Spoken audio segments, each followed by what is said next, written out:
안녕하세요, 이정범입니다. 오늘은 그동안 우리나라에 있었던 안경 브랜드 중에서 가장 유명 제품인 서전안경, 그 서전안경을 만들었던 주식회사 서전에 대한 이야기를 하겠습니다. 제가 1993년도 3월 16일에 이 서전안경에 입사를 함으로써 안경업계에 발을 디뎠습니다. 물론 그 회사에 저보다 오래 계셨던 분들 계시니까 그분들만큼은 아니겠지만 저도 꽤나 이 회사에 대해 잘 압니다. 이 이야기를 하려 합니다. 자, 서전안경을 설립하신 분은 육동창 사장님이십니다.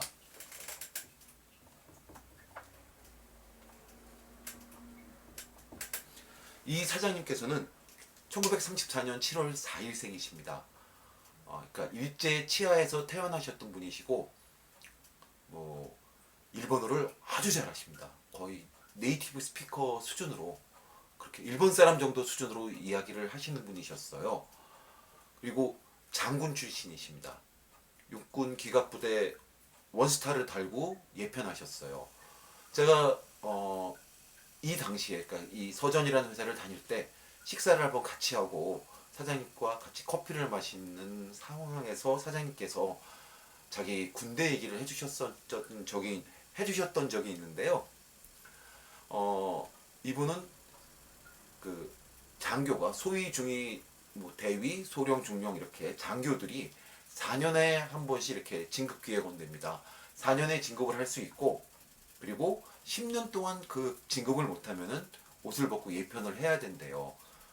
준장까지 다시는 동안 한 번도 4년을 넘어서 다신 적이 없대요. 그러니까 초 엘리트 코스로 완벽하게 소위, 중위, 대위, 소령, 중령, 대령을 거쳐서 장군까지 되셨던 분이세요. 능력이 대단하신 분입니다. 존경스러운 면이 참 여러 가지가 있었어요. 자, 근데 이분이 그 전두환이라는 분 아시죠? 전두환이 이분보다 좀 느렸는데 육군사관학교 출신이라는 것 때문에 3년에 하나씩 이렇게 진급을 좀 특별 케이스로 해주셨답니다. 그러다가 이분이 준장을 다셨을 때 전두환 씨가 이렇게 위로 올라가게 된 거예요. 그래서 옷을 벗고 나왔다. 나보다 후임인 사람이 나보다 위로 올라가면 옷을 벗는 게, 물러서 주는 게 지금도 많이 그런데 그 당시에는 더군다나 서로 간의 배려고 예의였다, 이런 식의 말씀을 하셨어요. 근데 이분이 일편을 하시고서 중앙정보부의 해외정보국장을 하십니다. 육시시잖아요. 예. 박정희 대통령의, 전 대통령의 아내이신 유경수 여사와 친척 관계셨고, 아주 끝발이 어마어마한 분이셨죠. 그런데 그 중앙정보부에 계시다가 나오셨어요. 나왔는데 이제 그 당시에 이종천이라고 나중에 안기부 부장까지 하셨던 분이십니다. 이분이 좀 이렇게 알아봐 주셔서 어느 건설회사 상무로 근무를 하시다가 서전을 그 회사를 나와서 차리셨어요.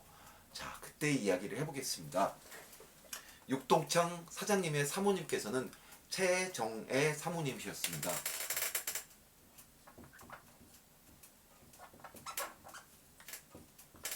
이분의 친척 중에 김병용 씨가 계셨어요.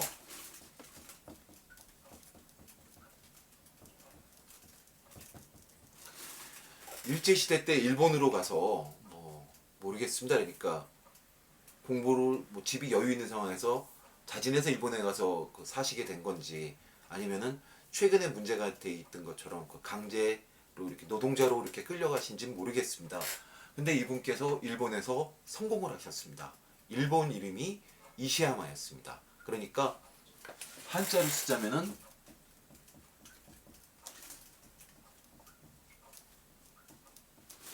김석산이었습니다. 이분이 세운 회사가 이시야마사입니다. 이시야마사라는 그 일본 회사는 크게 성공을 하셨습니다. 일본 전체에서 두 번째나 첫 번째로 가장 안경 제조 회사 중에서 가장 큰 회사였고요. 이 회사에서 거의 안경사들이 다 알고 있는 마수다라는 제품을 만듭니다. 이게 멀어질수록 글씨 쓰기가. 이 마수다는 후에 이 이시야마사가 망했는데요. 이 회사도 경제 위기를 이기고 망했습니다. 그랬을 때도 이 마수다 제품은 무라이라는 다른 회사에 사가서 만들고 계속 그 브랜드를 이어가고 현재까지도 오고 있습니다. 나오고 있습니다. 자, 이 김병룡 씨가 세운 이 이시야마사와 최정혜 씨가 친척이라 말씀드렸잖아요. 육동창 사장님과 김병룡 일본에 계시는 사장님이 합작회사로 회사를 차립니다. 그게 서전입니다. 주식회사 서전이죠. 이게 50일, 육동창 회장님이 51%를 투자하시고 김병룡 사장님이 49%를 투자한 합작회사로 시작합니다. 1985년경인데 그 당시에 이 합작회사면서 이시야마사에서 나오는 제품을 부품 공장이었어요. 서전이. 그러니까 이시야마사에서 쓰던 용접기, 그 당시에 고주파 용접기가 우리나라에 있던 유일한 공장이었습니다. 나머지는 저항 용접기를 쓰는데 보다 더 정밀하고 아주 강하게 용접을 할 수 있는 그 고주파 용접기가 설치한 유일한 공장이었죠. 그리고 이시야마사의 고주파 용접기, 도금기기, 그리고 그야말로 프레스 찍어서 만든 이 금형까지 그대로 가져와서 서전에서 작업을 했습니다.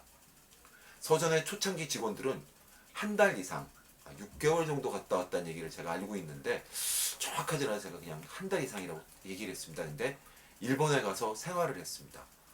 그리고 오히려 좀 중간관리급 자급들은 1년 이상 이렇게 있으면서 생활을 했어요. 그래서 당시에 서전에 있던 직원들은 저는 서울사무소 직원이고 좀 늦게 들어간 직원이어서 그렇지 못했는데요. 공장의 직원들은 일본어를 다 잘했습니다. 일본에서 생활하면서 일본어를 공부하고 6개월, 1년 사이에 일본어를 꽤나 잘할 수 있게 돼서 우리나라에 들어왔었어요. 이 프레스까지, 그러니까 프레스를 찍어서 만드는 금형까지 가져와서 우리나라에서 부품을 만들고 그 부품을 이시야마사에 수출하면 이시야마사에서 그거를 용접을 해서 붙이고 나사를 끼우고 그리고 포장을 해서 메이드 인 재팬을 써서 판매를 했습니다. 우리가 한참 중국의 인건비가 쌀 때 중국에다 공장을 세우고 부품을 생산해서 우리나라에서 조립하고 팁 끼우고 포장해서 메이드 인 코리아 썼던 그런 시절이 있었죠. 그런 개념이었습니다. 그러면서 승승장구를 했죠. 이 이시야마사가 엄청나게 큰 회사였거든요. 그렇게 승승장구를 했습니다. 그러다가 1987년경에 완제품을 만들기 시작합니다. 완제품을 만들었는데 그때의 완제품의 브랜드가 여러분 이 영상을 보시는 분 중에 경력이 좀 오래되신 분들은 기억하실 거예요.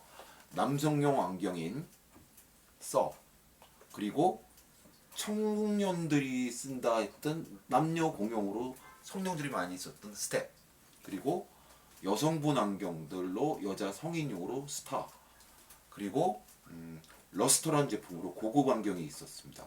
러스터는 그때 금장태가 나왔었어요.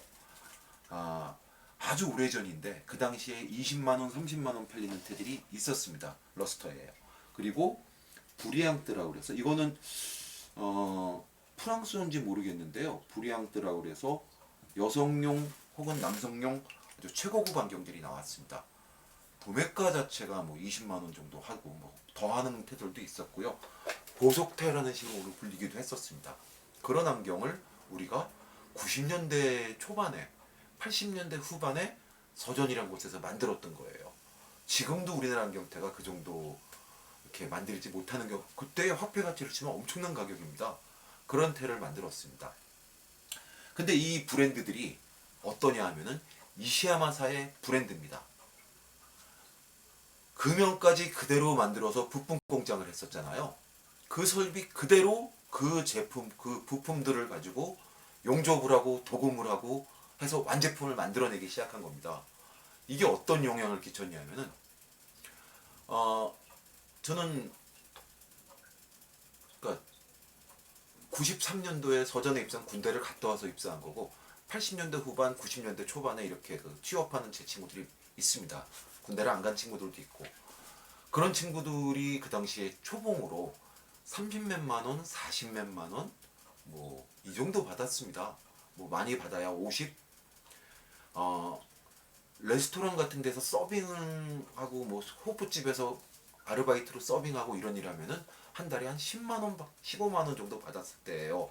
근데 물론 뭐 레스토랑 아르바이트에서 한 달 일해서 이 안경 사면은 끝나는 그 정도의 시절이었어요. 얘네들은 한 그 당시 한 8만 원, 7만 5천 원, 8만 원 정도 있었고 이 두 개는 이제 한 달 월급 정도 가까운 테들이었죠. 근데 말씀드렸던 것처럼 이 테들이 이시야마사의 브랜드라고 그랬잖아요. 그 브랜드고 그대로 똑같이 만들었다고 그랬잖아요. 일본의 한국 여행객들이 오면은 남대문 시장 내 안경원, 종로의 안경원 그쪽을 누비면서 서전태를 쓸어가다시피 했습니다. 똑같이 생기고 품질까지 똑같은 일본의 이시야마사 제품인데 가격이 한 2분의 1 정도밖에 안 되는 거예요. 절반 깐 거예요. 다만 메이드 인 코리아 찍혀 있는 것 뿐이죠. 그러니까 이 사람들이 보기에는 와 너무 안경 이 안경 내가 쓰고 있는 안경 우리 어머니가 쓰시는 안경이 똑같은데 근데 가격은 절반이네 이러면서 그야말로 그 싹쓸이 쇼핑을 하기 시작했습니다. 그러면서 서전이 점점 어마어마하게 돈을 회사로 자라게 버는 회사로 자랍니다. 자 이렇게 성공을 가도를 달리던 서전 이 서전이 코레이라는 브랜드를 만듭니다.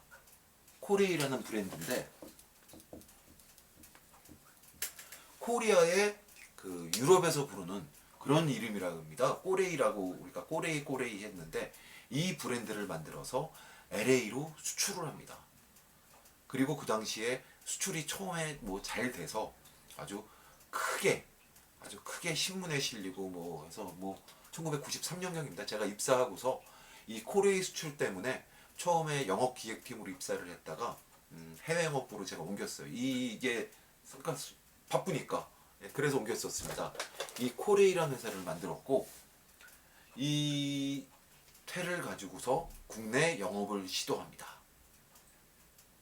네. 자, 아까 이거는 일본 브랜드라고 했었죠. 이 제품들은 그 당시에 유통하는 회사인 백상광학 콘택트 렌즈 유통하는 회사였다고 처음에 제가 알고 있었는데 그 회사랑 손을 잡고서 국내 영업을 시작합니다. 그러니까 서전은 만드는 거예요. 만들어서 백상광학에 납품을 합니다. 얼마를 돈을 받고 납품을 하면은 거기서 백상광학이 마진을 남기고 안경원에 납품을 합니다. 이 회사가 성공을 했던 것 중에 코레이 가게 가기 전에 일본 그 관광객들이 싹쓸이 쇼핑을 하면서 일본에서도 인정한 품질 이런 식으로 알려지면서 대단한 히트를 치는데 그 히트에 또 하나 일조했던 것이 서전의 광고입니다. 광고 한번 보시죠.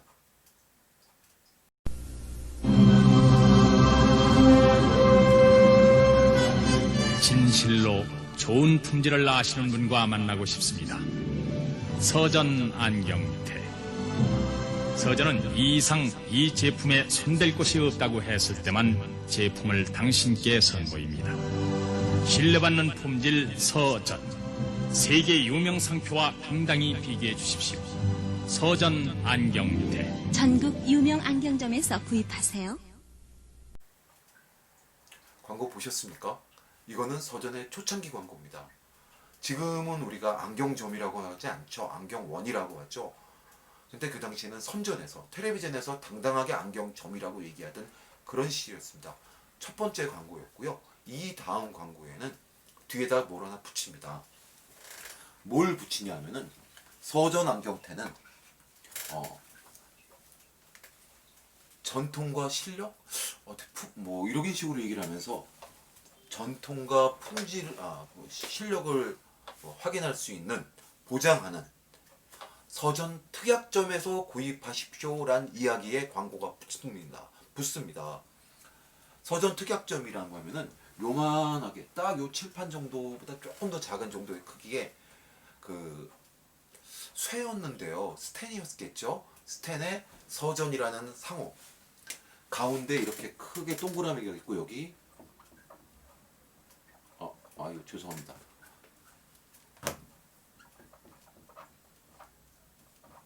서전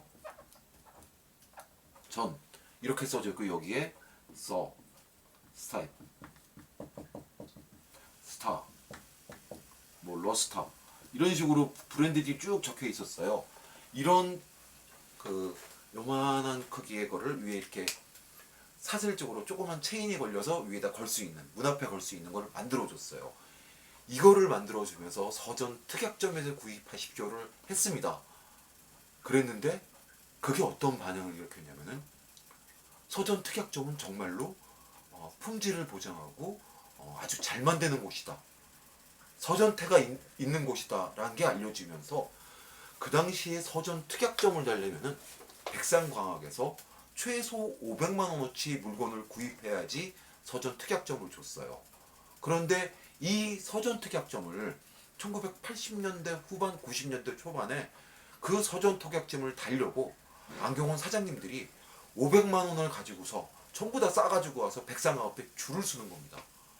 텔레비전에 나왔던 이 서전 특약점을 내가 달아야 되겠다라는 생각을 하시고 떼돈을 벌었습니다. 백상광학도 확장을 했고 서전도 확장을 했습니다. 큰 돈을 벌었죠. 그 이후로 서전이 거의 처음이었습니다. 그 이후로 여러 회사들이 지금 뭐 필립 같은 경우에서도 이렇게 루이 까또제를 오려면 얼마 이상 물건을 구입해야 된다. 이렇게 우리 브랜드를 걸으려면 이런 만큼은 구입해야 된다를 걸었는데 거의 초기였고요. 얘네만큼 이 서전만큼 성공을 한 회사가 없습니다.